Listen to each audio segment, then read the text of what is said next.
All right, today we're talking about the most powerful entity in all of fiction and why it's actually God. It's not the writer, and it's not like Superman. It's literal actual God. And that's not to say that God is fictional. I mean, believe what you want to believe. But this started when I first heard about this SCP. And if you don't know what the SCP Wiki is, none of this is going to make sense to you. So do some research on that. But one of the SCPs, SCP-3812, 3812. So it's an entity called Sam Howell. It was a human being at one point.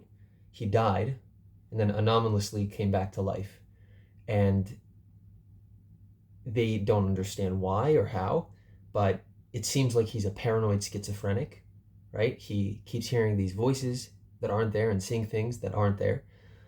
But what the scientists that are researching him in the SCP Foundation discover is that the voices and things that he is hearing and seeing are actually from different layers of reality. And so in order to break that down, the way that it's explained in the wiki entry is that you have to view reality as sort of we, in our reality, view the characters in a comic book. We're at this level of reality, and we're viewing them at a lower level of reality. Take, for example, The Simpsons. If I'm watching The Simpsons, in the show The Simpsons, there is a fictional show called The Itchy and Scratchy Show. Now, the person writing the show of The Simpsons has full power and control over all the characters and events that happen in the show, The Simpsons, as well as all the things that happen in the Itchy and Scratchy Show. Because it's not like the fictional characters in the Simpsons universe are writing the events that will happen in the Itchy and Scratchy Show, right? So the higher up you go in a level of reality, the control you have over all the lower levels of reality remains the same. It's full, ultimate, total control. I can make a story and have a story inside that story, and it's not like I have more power over the story in the story than I do over the normal story, right? I have the same amount of power, which is ultimate. I bring up SCP-3812 because his power, right, the anomaly that he is not just the fact that he came back to life and can now hear and see things from other dimensions, levels of reality, and that's an important discrepancy, it's not just that he can hear and see, it's that he can manipulate and ascend or descend to whichever level of reality he so chooses. So in order for you to sort of understand that a bit better, imagine that you are reading a comic book and you're like, wow, this stuff is so cool. I wish I were in that world right now. So Sam Howell, SCP-3812, could actually go into that world. But more impressive is that he can actually jump to a level of reality above us. So if you've ever heard of the simulation theory, there's a theory that all humans, all life, all existence as we know it is actually living in a giant simulation, right? Because the idea is that if we can get to a point technologically where we're so advanced that we can create simulations of people living the lives that we are living, then you can get to a point where those people create simulations in your own simulation, and then it can just snowball from there to have simulations inside simulations and so on and so forth. So who's to say, with this potentially infinite number of simulations, that our reality is the prime reality above all the other ones, right? Mathematically, it's more likely that we are one of the simulations and we are not living in true reality. So 3812, Sam Howell, can actually jump levels of reality up, not just go down levels of reality. That makes him already way more powerful than any other entity in all of fiction. Because even if you have Cosmic Superman, which is a character that can rewrite his own reality, that doesn't matter, because 3812 can actually jump to the level of the writer and above, right? So it would seem as though Sam Howell, 3812, is the most powerful entity in all of fiction, because he is capable of manipulating the writer of his own story, theoretically. But that's where the catch is, theoretically, because none of it is actually real. I mean, as far as we know, right? There isn't an actual fictional character created by someone in our universe who was then able to like surpass levels of reality all the way up to reach the ultimate infinite level of reality above us or below us or whatever you want to think. Like, you have to really think about it as though we're somewhere in this middle and there's infinite levels of reality above us and infinite levels below us. So obviously, like, that's not real, right? But that's just it. We're talking about in fiction.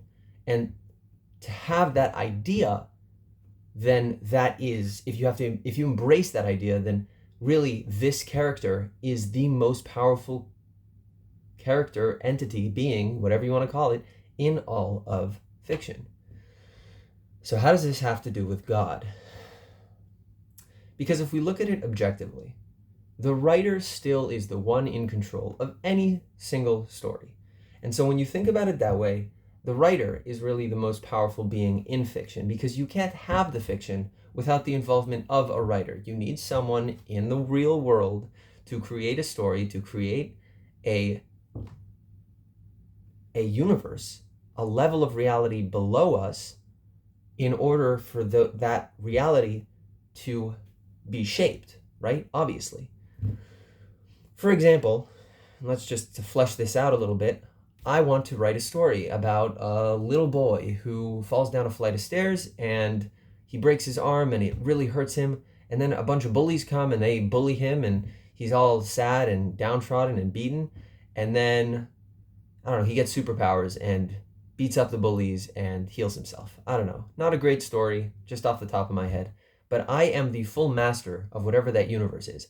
I chose to have these bad things happen to this boy, and I chose for him to get superpowers and for everything to work out in the end, because that's just how stories, at least I personally, that's how I like stories to go. But I'm the full master of that universe, and I am the ultimate power there. Obviously, nothing else can come remotely close to me because it doesn't exist. I do. And so this has to do with God, because God is the ultimate power, right, in all levels of reality. And you can say, oh, but we said that 3812 is, yeah, but sure, but 3812 was created by a human. And so this whole thing is a long way of saying that, yes, the writer is the most powerful, but because God is, like, you could say, oh, then what if the writer is like a little boy and his parents are the ones who are like in charge of him, and so his parents are more powerful than him, or the government is more powerful than the parents, and then I don't really know, the government is the ultimate power. No, forces of nature, I don't know, but like you can keep going up, and then the sort of ultimate power, whether you believe in God or not, is God, right? Well, no, it does matter if you believe in God or not. The point I'm trying to make is that it always goes back to God, right? And no matter what creature entity you create in fiction, God is always going to be the one that's the most powerful. That's the, right? I'm not trying to be preachy. I feel like I'm coming off as preachy. I swear, like, believe whatever you want to believe. I'm not trying to push religion on anyone. God forbid.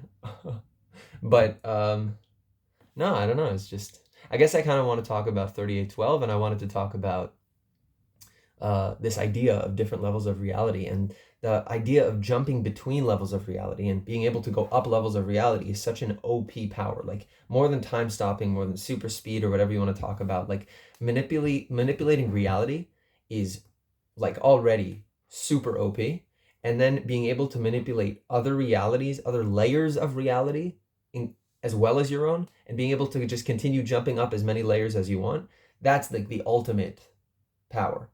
So yeah, I hope you enjoyed.